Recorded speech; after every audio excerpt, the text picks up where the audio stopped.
Good morning, CLC. Thank you for your presence, for your love, for everything you do and everything that you are.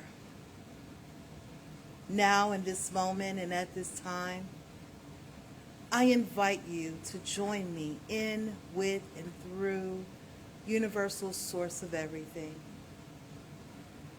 If you feel so inclined, go ahead and take a nice, deep, cleansing breath in, breathing in love and light.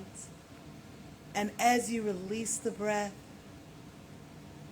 release all that no longer serves you. Allow your body to relax in this moment. And allow your mind to be here, now. Universal love enfolds me. Universal wisdom inspires me. Universal spirit enlightens me. Universal power encircles me. I am one, and all is well. As we begin this inner healing process, let me invite you to relax in quiet confidence, opening yourself up to the miracle-working higher power. Now symbolize the unity of your thinking and feeling nature by touching your chest with your hand, and let my words act as your own, for your own inner healing, acceptance, and receptivity. I acknowledge that there is a power, intelligence, and wisdom greater than my own. I am in the midst of it, and it is in the midst of me, sensitive and responsive to my every thought, word, action, and feeling. I now make this true for myself by saying aloud, I acknowledge. Acknowledging this higher power working through my life, I admit that I am personally responsible for solving my own problems while being guided and assisted by something greater than myself.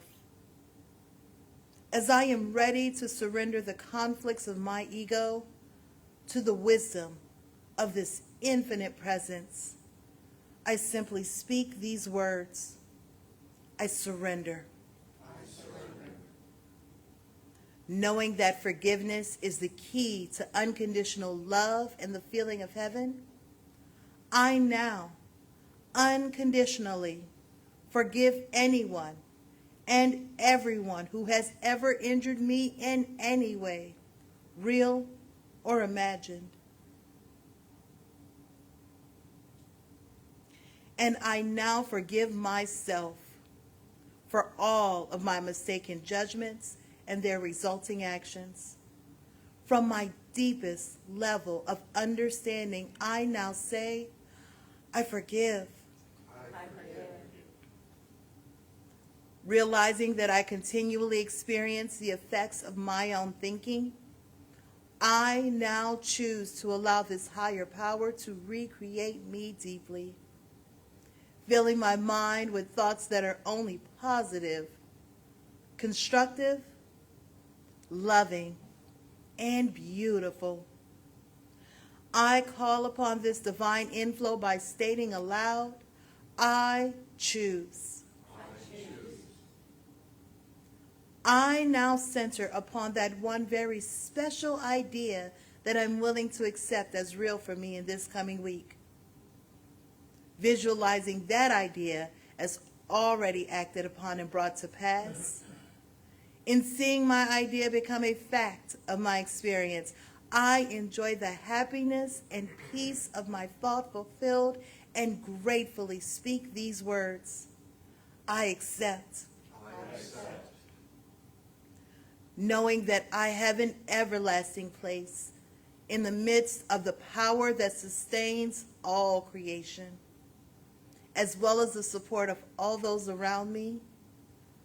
I allow myself to relax in the peace of fulfillment and gratitude and say, I release.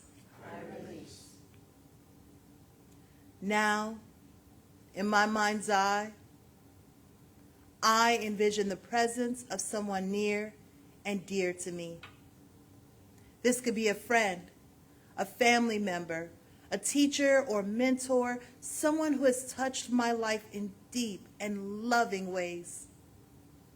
Someone who may not be physically present in this room or even on this planet anymore. I turn to that image in my mind's eye and say, I'm grateful for the good in your life. Now I open my eyes, turn to the world around me, and joyfully speak to anyone physically present in this room or virtually on this broadcast, and share in confidence and gratitude in saying, I am grateful for the good in your lives. So I was looking through my, whoa, it's bright up here. I couldn't used to see that. That's what it is. You know, that's exactly what it is. That's exactly what it is. Oh, this is gorgeous, I tell you. I was looking through, I don't even need these, my extensive collection of notes, which I have now scanned, 40, goes back to, what, first talk I ever gave was in 1977, December of 1977. And so I've scanned all. So I found in 1993, preparing for Easter, I made this amazing little chart, and I thought, well, let's use that again today. So this is, what is that, 32 years ago, which is weird to consider the 1990s are vintage for some of us, where it was like, you know, last week. I want to begin by saying that we are an eclectic spiritual community, we at Creative Life, and we at Centers for Spiritual Living, which is the organization behind Creative Life. We are eclectic in terms of our spiritual outlook, in terms of our theology. You can tell this from the banners that we have on the wall here, which say it more eloquently than any words could. So when it comes to a holiday like Easter, a holiday like Passover, an overlap of the two, an overlap of sacred seasons, Ramadan recently ended, we say, well, what business do we have wading into all of this stuff when we don't participate fully in any one of them, where we're not grounded in one particular tradition? Although in the West, a great many of us have come through the Christian tradition, which is why you see the two crosses at the back of the room on the banners, because that's the portal that most of us have passed through in this culture, where we elsewhere it'd be different. Well, what business we have is that this is open to everybody. The Bible is everybody's story. Jesus was everybody's prophet, and the Christ is everybody's consciousness. It's as simple as that. The distinction is made by the founder of this particular teaching, Ernest Holmes, between Jesus the individual and Christ the principle. And he said, as a great many spiritual systems do say, you ought to put principles ahead of personalities. Because principles last from age to age, and principles pick up wherever you are. They meet you where you are. They meet you on your road to Emmaus, so to speak. They meet you, and you go as far with them as you have the attention span to do so, and as far as you have the willingness to do so, and as far as you have the self-healing to do so. You use these spiritual principles, and I use these spiritual principles, and they don't change. And they don't change. All that changes is the individual who applies them, who comes into greater self-awareness. And that's the game right there.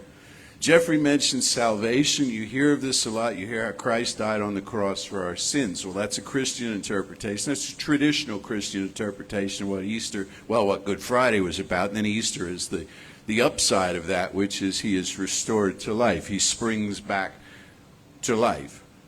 Well, it's a metaphor as well as a historical likelihood? No Christian I know has figured out this story. The people of the time couldn't figure it out. The people today couldn't figure it out. How do you take somebody and gruesomely execute them and have them come back to life in 2.5 days? It's impossible to predict how consciousness can work, how consciousness can thrive when you try to suppress it, you try to stamp it out, and still it rises back up. But we see this every springtime. And then I was thinking about the inevitable springtime metaphor that you bring to Easter. It's amply demonstrated by the stuff behind me. Denise, was this you? Yes, give it up, please. Denise, Lagway Slate. Yes, and company. With the bunny rabbits. We've never had bunny rabbits up here before, I don't think. Well, you look at this and you say, spring, Easter, and I would be offended if I were an Australian Christian.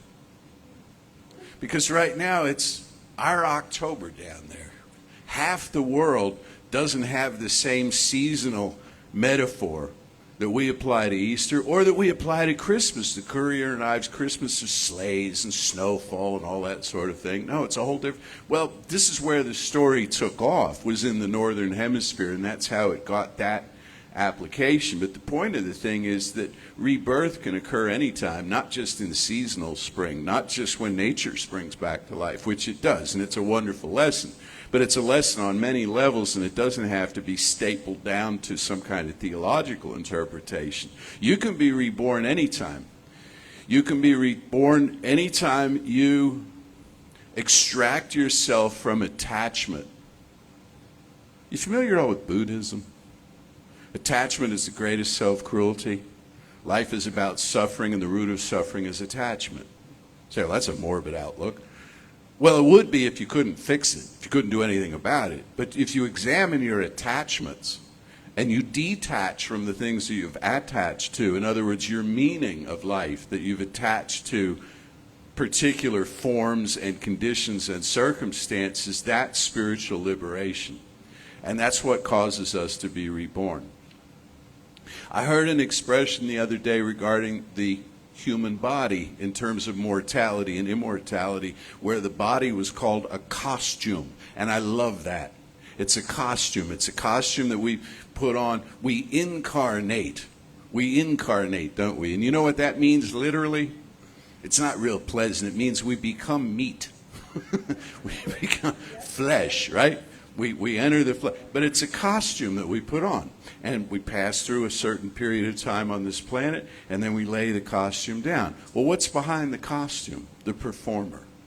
The performer doesn't end. Only the costume ends. Only the role ends. And in the course of a life, you actually put on many costumes, don't you?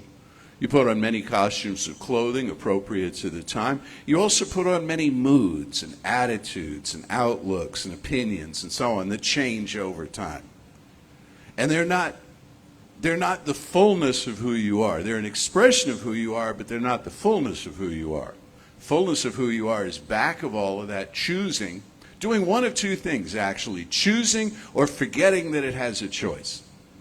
Choosing or forgetting that it has a choice. And you could make the argument that when you forget you have a choice, you're choosing by not choosing. That sounds a little Zen-like, but it's in our literature, and it makes sense when you step back and look at it, that if you don't know you have a choice, then you back into things, you give permission to things, you're not fully aware of what you're doing. And that can look like death. That can look like a slow, strangulating kind of death. When you don't know what you're doing, when you've lost touch with the power. There is a power, but when you lose touch with the power, then effectively there is no power there for you. And this goes to the kind of Zen-like thing that Ernest Holmes writes about when he talks about liberation and bondage. He says we are so free as co-creators that we can make ourselves bound. We can seal ourselves up in a tomb-like enclosure, not knowing that we're doing this. Maybe watching others doing it, think we should do the same. And we can brick ourselves up in the tomb. We can lock ourselves in the room behind the door that not only would we possess the key to, it has no lock on it. But we don't try to open it because it looks like a door. And the door ought to have a lock, and the lock ought to be locked. You know what I'm saying? And so it's like we stand there. We stand there in the middle of this enclosure, feeling trapped. And there are countless examples of this given. One, and I don't know that this is accurate, like this really happens in nature, but it's a good story. It's said that if you take a baby elephant and you put a clothesline around its hoof, its limb, and you attach it to a stake in the ground to keep it, anchored from wandering off, and it can't pull the thing out, that as it grows, you continue to use a clothesline, it will continue to stay put. Though it could snap the thing like that, but it's been what? Conditioned. It's been conditioned by a passage of time to think, I am limited. I can go no further. We train ourselves, we become conditioned by the culture a lot of times to stay small, think small, and look to others. Look to others. Look to others who have the answer, including Jesus. Including Jesus. We go to Jesus a lot of times and we'll say, Jesus, get me out of this. I believe in you. I believe you can do it. I believe you're the Son of God. Will you fix this for me? Will you go to your dad? Will you go to your dad and fix this? And if you'll do that, I will show up for you. I will go to church every Sunday. I'll give money to the poor. I'll change my wicked ways, And we go to Jesus, and then maybe things change. Well, I'm a believer. Maybe things didn't change, but it's not, it's not my fault. Jesus dropped the ball on this one. The saints or somebody, it fell in the cracks, and somehow it's one of the great codependency stories of history, I think, that we've handed it all off to this man and said, take away my sin, and then I'm good to go. And the next time I sin, I'll just come scampering back and plead and grovel a little, and then I'll be good to go again. And that's no way to live. That's no way to live. That's not taking up our divine inheritance. So what do we look at Jesus as being? Well, one of the beautiful passages is in A Course in Miracles, where it describes him as our elder brother. Yeah, that's great. So what is an elder? Well, you might have had an elder brother who wasn't all that, but typically, to fit the story, an elder brother is somebody who's gone places before you as like an advanced scout and reports back. If you've never had an elder brother or elder sister, you've had older friends, and maybe you all went to the same school, and you said, okay, so you're a grade or two ahead of me. Who's the best math teacher to pick? Or, what's this like when I get there? And somebody will tell you. And so an elder brother would be like, well, I've dealt with this. And here's what I did. And that's a great way to support people, is to say, instead of, I heard from God that you should do this, or I read in a book that you should do this, is that here's what I did, and here's how it worked. And I offer this just as an observation. I think that's what Jesus can be to us. It's what Jesus is to me. And I got to level with you, folks. I love Jesus. I love him up. He is fantastic. I love what he did. I love what he said. I'm intrigued by the 18 years he was off the grid, and where he might have gone, and who he might have studied with, and what all he learned, which we will probably never discover, but we see the fruits of it, don't we, when he comes back and he can perform these acts, miraculous and healing acts of his. I love that. And I love something else about him, too, which I got into in depth a few Easters ago when I was talking about the Sea of Galilee and the fishing off which side. Some of you remember that. I got lost in some numerology there. It was kind of fun, But the fact that after his resurrection, he wasn't done yet. Now, me, I'd have been done. I'd have been fed up. I came here. I left it all on the floor. Okay? I did everything for you people. What did you want from me? And here's how you treated me. You hung me up to die Then you stuck me in a tomb and I came back, and I would be so out of here, so fast, it would make your head spin. I would have nothing more to do with this world. Wouldn't you? And instead he came back because he wasn't done yet. He wasn't done yet. And he scared the living daylights out of the disciples when he appeared to them in that shack by the Sea of Galilee, and picked up the teaching where he'd left off with the disciples that we know of and that we honor, and with his prime disciple, the one disciple who understood better than any of the rest of them what he was trying to say, whose name was Mary Magdalene. And telling her and through her and leaving for the world this heritage. Well, that's what an elder brother does. An elder brother says, you didn't understand me. We had words. We didn't get along. We fought over stuff. And yet, I'm your brother. I'm your brother. And I have some things I can tell you. And maybe you'll listen and maybe you won't. Maybe you'll walk right past all this. But I still have to say this. I still have to offer this. So Easter is a time to look back. It's also a time to look forward. But mostly it's a time to look within. Mostly it's a time to look within. And as I said, what I had in the complicated notes that I brought for you today is the fact that when I was going to make the point that the story is cloaked in mystery and all. One of the prime examples, maybe the prime example that people will use to discredit the Bible as a source of spiritual authority, which is not to say they're wrong, I'm just saying, okay, is the fact that there are 4 gospel accounts of what occurred at the tomb, and they're all different. And that's what I wrote down for you. So, and I can make a copy of this for anybody if you're interested, or you can do it the hard way and look it up yourself. In Matthew, 2 women go to the tomb at dawn. I broke this, into 4 categories. Who went to the tomb at dawn? What did they find there? Did they see Jesus there? And when did he appear to all of the disciples? Okay, so in Matthew, 2 women went to the tomb at dawn. They found an angel. There was an earthquake and the stone rolled away. They saw Jesus, and he appeared to the disciples on a mountaintop in Galilee. That's Matthew. Mark, 3 women went to the tomb, saw a young man in white, who could have been Jesus, but we don't know. So we say no, they didn't see Jesus because we can't be sure. And it doesn't say when he appeared to the disciples, but it hints at the fact that he did. In Luke, 5 women or more. Maybe it was the first 2 plus the second 3 equals the 5, and they brought in some friends. I'm not sure. 5 women or more showed up. They found 2 men in quote-unquote dazzling apparel. That's in the King James. Neither of them apparently Jesus, and the disciples meet Jesus on the Emmaus Road I mentioned.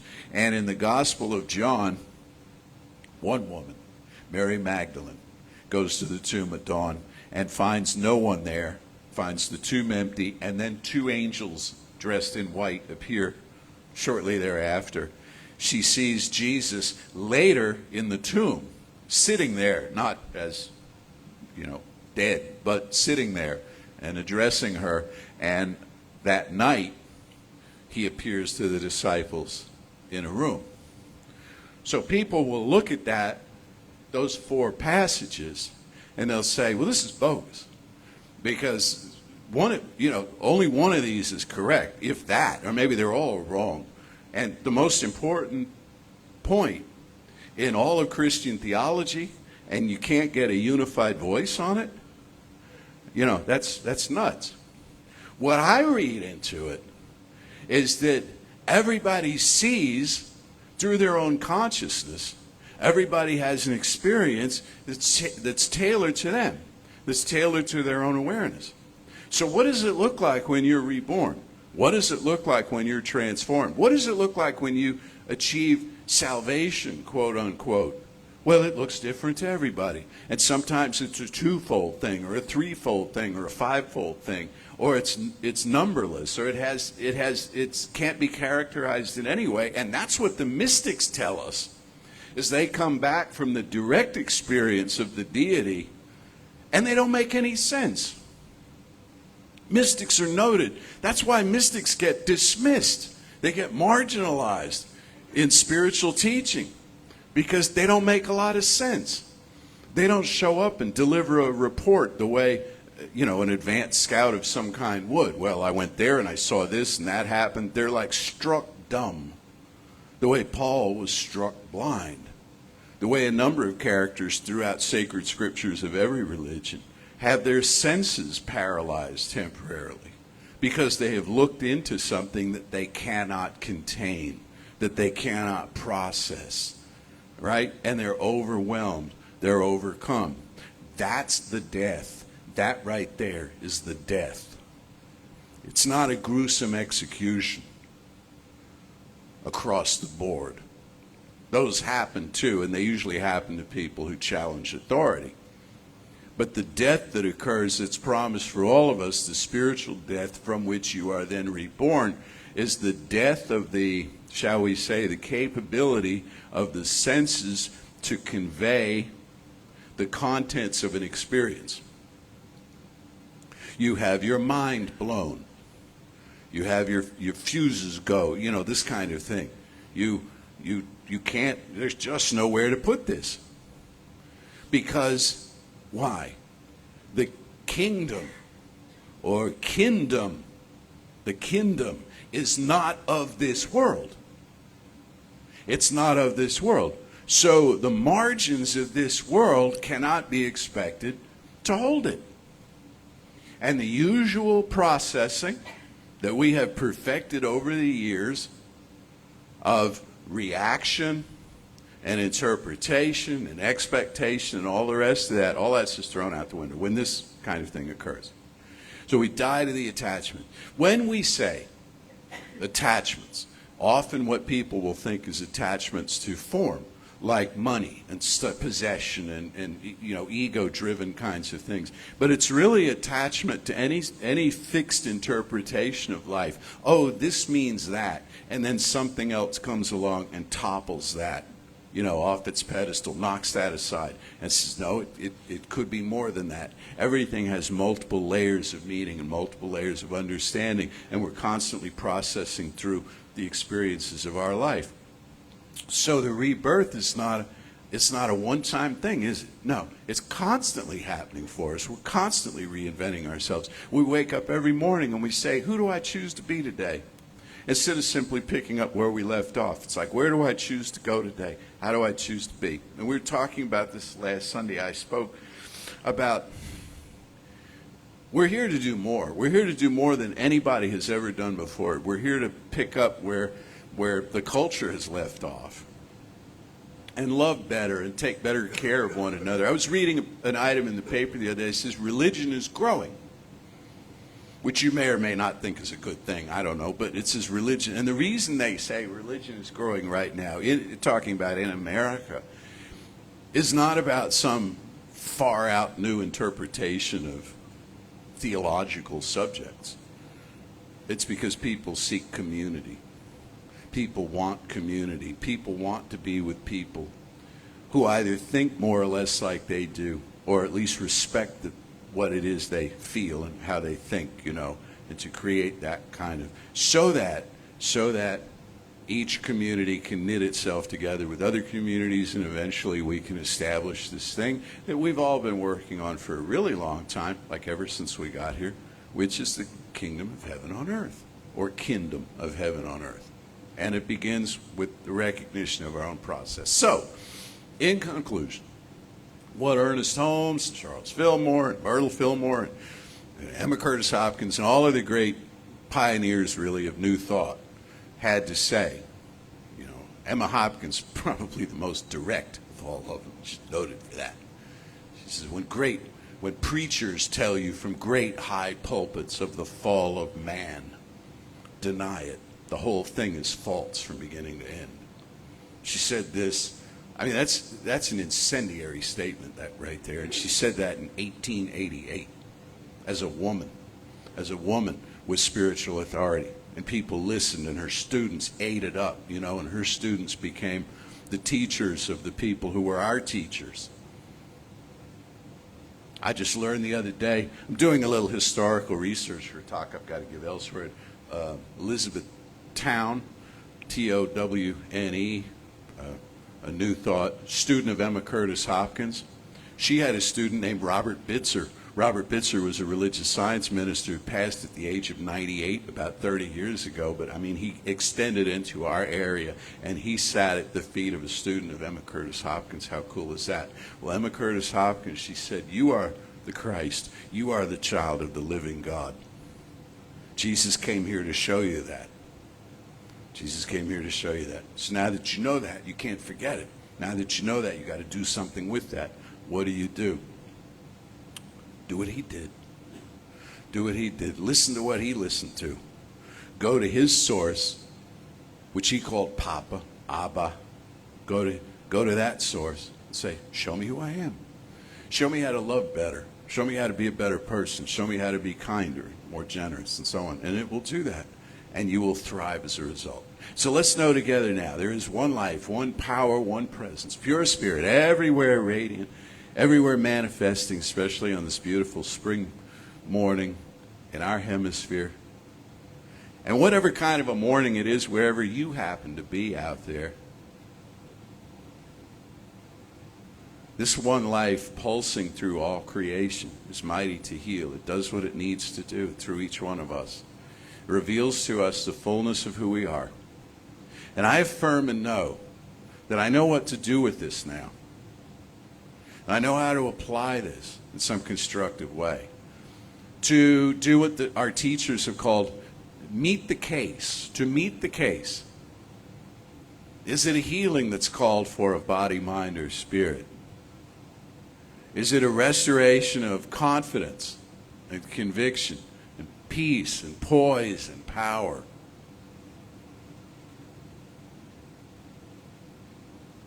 Is it a vision of a future possibility? Is it a passionate exercise? Is it creativity that's felt stifled, that's now invigorated? Is it a cessation of hostilities? A release of judgment and condemnation? Is it freedom from fear? Whatever it is, it exists in the mind of God. And God is energy. God is source.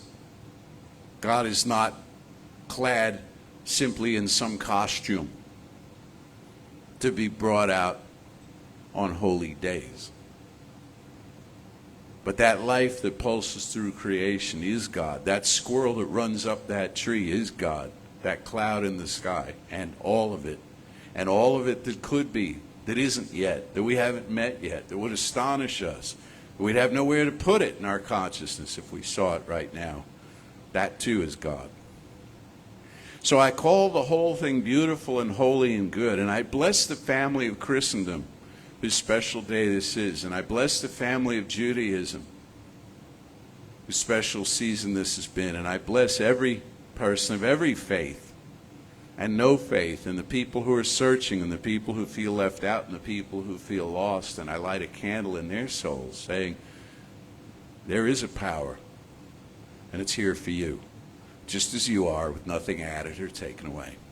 For this knowing and its manifestation in form, everywhere we turn, I am so deeply grateful. I release this word now into the infinite, calling it done, and so it is. While the musicians are coming on stage, I want to thank Danielle Mercadel for the amazing talk that she gave last week and her birthday that was celebrated here. Thank you, Danielle. And next week you're going to get to hear the very Reverend, the Right Reverend, not the Left Reverend, the Right Reverend, Lisa Ryan is going to speak for you. Okay? All right. I will try and make this mercifully short. However, I'm a minister, so that may or may not happen. I was thinking about a pun for Easter, and so I started to examine things. Really? Eggs. That was beneficent. Never mind. Okay. I'm supposed to do announcements. We got 3 classes. Oh, first of all, I just wanted to say, Reverend Jesse mentioned your speech last week, Danielle, or your Sunday talk. Yeah, I'm using Toastmaster speak here. You can actually get a transcription of that if you go to our weekly email. There's a link in there. David Lemaster, who was one of our distance practitioners, who lives up in Potato Land, he actually makes a transcription, and it's available every week. So if you miss the service and you don't want to listen to it, you just read it. Some people do. Then you can go ahead and read it, which is kind of cool. That's information for our newcomers. And also, if you're not greeted by our social butterfly, my wife Barbara, then come and complain to me. So I just wanted to say finally, here we do look after each other. And our whole one of our main purposes in life is community. And Reverend Jesse was mentioning that earlier on. So please stay with me as you bring your Easter gift either into your hand physically or mentally. Divine love, through me, blesses and multiplies all the good I am and have, all the good I give and receive. I am prosperous now, and so it is. Right. So the three things that I have to tell you. The first one is, clearly, with the four Gospels, nobody has ever taken witness statements before. Okay? If you've ever taken a witness, more than one witness, to everybody sees something different. So that's my thought there. Two, he said that Christianity doesn't have a way to explain resurrection, but Buddhism does. And I've told this before. When I was in ministerial school, one of my teachers was Amit Goswami. Very, very, very interesting man. He's a nuclear physicist, for starters. But because of him, I learned about the Buddhist concept of bardos, and that there are 6 bardos. And it's spelled like it sounds, and it is not the wagon, the Romney wagon. Okay, the first 3 bardos are birth, life, and death. If you are aware, which I dare say Jesus was aware at the moment of death, the 4th bardo is where you can make a choice. If you are aware at the moment of death, you get off the train into the, think of them like train stations. You get off the train at the 4th bardo, and then you can choose from there to go to the 5th bardo or the 6th bardo. Okay, the 6th one is nirvana.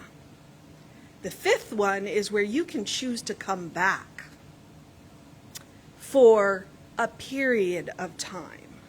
Not a long period, but you can choose to come back. So if you've got unfinished business, that's where you do it. If you are not aware, at the 3rd bardo, you go back to the first station and start all over again. Is it true? I don't know, but it's an interesting story. And the last thing that I'm going to give to you was a gift to me. I accidentally opened Facebook when I was looking for something else. And my mentoring minister, the Reverend Debbie Holmes, posted this on her Facebook page, and I would like to share it with you. Easter doesn't ignore the pain of the past. It walks straight through it, through the cross, through the silence of Holy Saturday, and into the light of the new morning.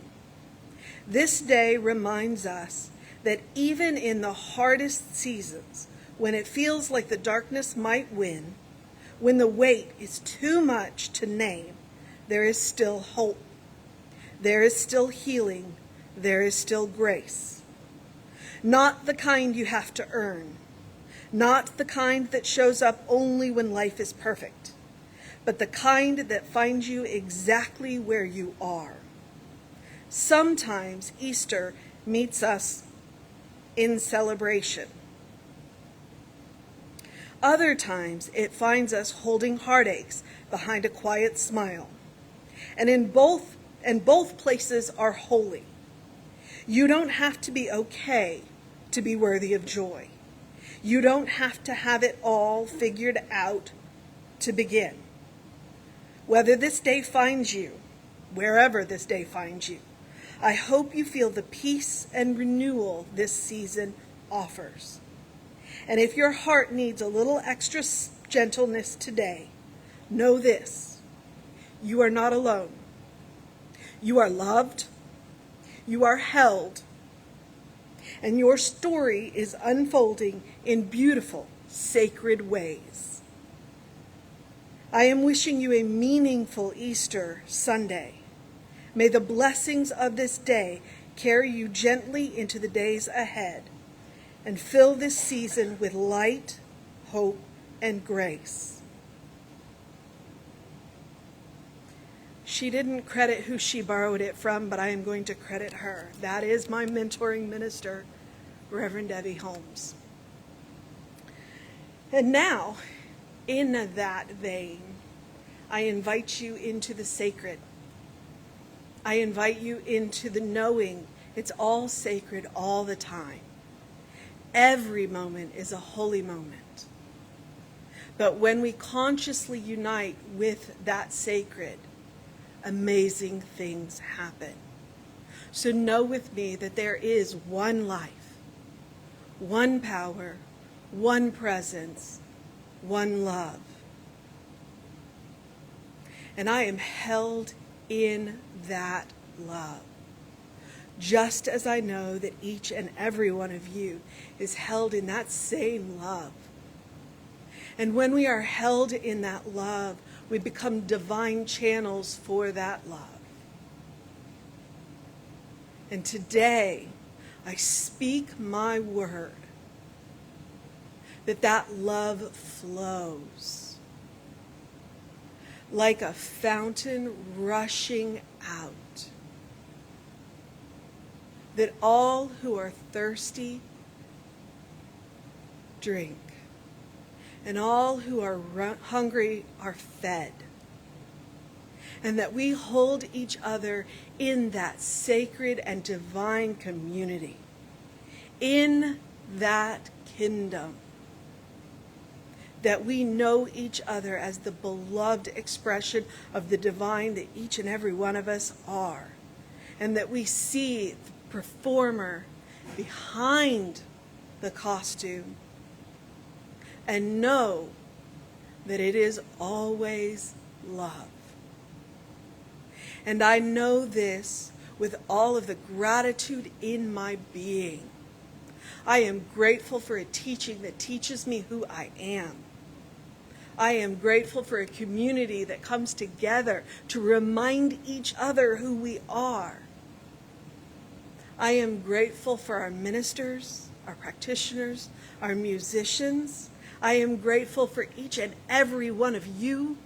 I am grateful for the technology that allows us to send this out into the ethers. And I relax in releasing my word into the law with that love, knowing that it is done, and so it is.